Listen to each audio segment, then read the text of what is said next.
Nukoy Marites, present na naman sa birthday at nakapag-Sharon na naman.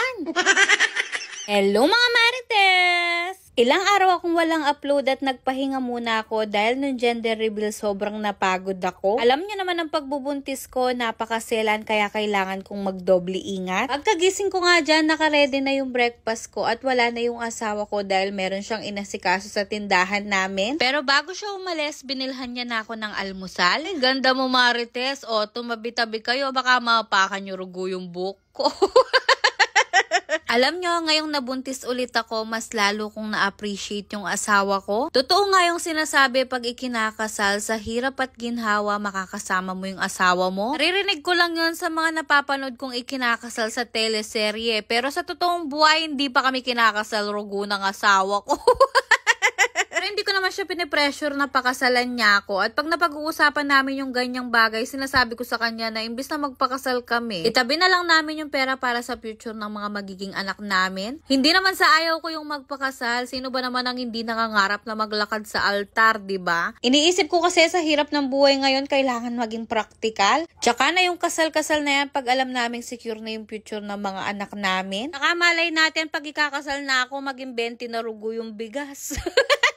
Okay Marites, yung pagpapakasal nyo nga mag-asawa, hindi mo alam kung kailan. Nangangarap ka parang maging 20 yung bigas. Bala maninap ka. Ay, tigil-tigilan na nga natin yung kasal na yan. Basta pag ikakasal ako, iimbitahin ko kayong lahat at ipapasara ko rugo yung buong barangay namin para bonggang-bongga ako. At isa tong Shanghai sa mga magiging handa namin pero bawal rugong balutin Ayan, sa kakachika ko nga tungkol sa kasal na yan, naibalot ko na lahat itong mga Shanghai na uulamin namin. Ilang araw na ako naglilihi ng Shanghai at nag-aabang nga ako ng magbi-birthday dito sa amin. Kaso walang nagbi-birthday. Ay nuko, nagdesisyon na nga akong gumawa ng sarili ko dahil baka mauna pa akong manganak kesa sa magbi-birthday dito sa amin. At least ito, sariling gawa ko at hindi ko na kailangan bulungan yung magbi-birthday para lang rugo makapag-Sharon ako. Kung hindi nyo na itatanong, isa to sa mga paborito kong sinasharon. Saka yan talaga yung una kong hinahanap sa mga andan. Yan yung target ko dahil mabilis lang balutin. Tumawag nga yung asawa ko dyan at hindi siya agad makakauwi kaya ako na yung nag-asikaso kay Zoe. May pasok kasi siya ngayon kaya pinaliguan at binihisan ko na siya.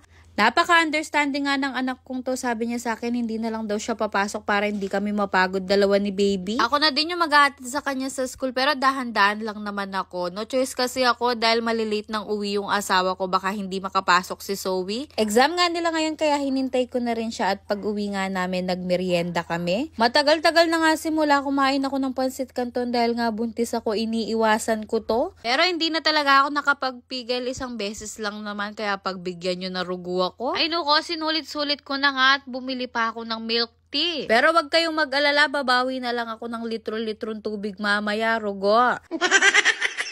Fast forward kinagabihan, ay nuko, kung kailan nakapagluto na ako ng Shanghai, dun pa merong magbe-birthday dito malapit sa amin. Pero okay lang naman dahil itong pinuntahan kong birthday, hindi sila nagluto ng Shanghai. Dynamite yung linuto nila. Ay kahit dynamite lang yan, wag kayong mag-alala, Sharon ko pa rin yan.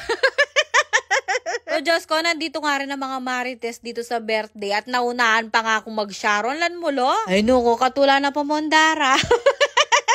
Napakasarap pa mo ng handa dito sa birthday at ito yung mga masasarap na sinasharon. Yung iinitin mo bukas ng umaga at meron pa silang pakutsinta. Uwi na nga kami dyan at pinagbalot na ako ng birthday girl na si Rina Jean ng isyasharong kurugo.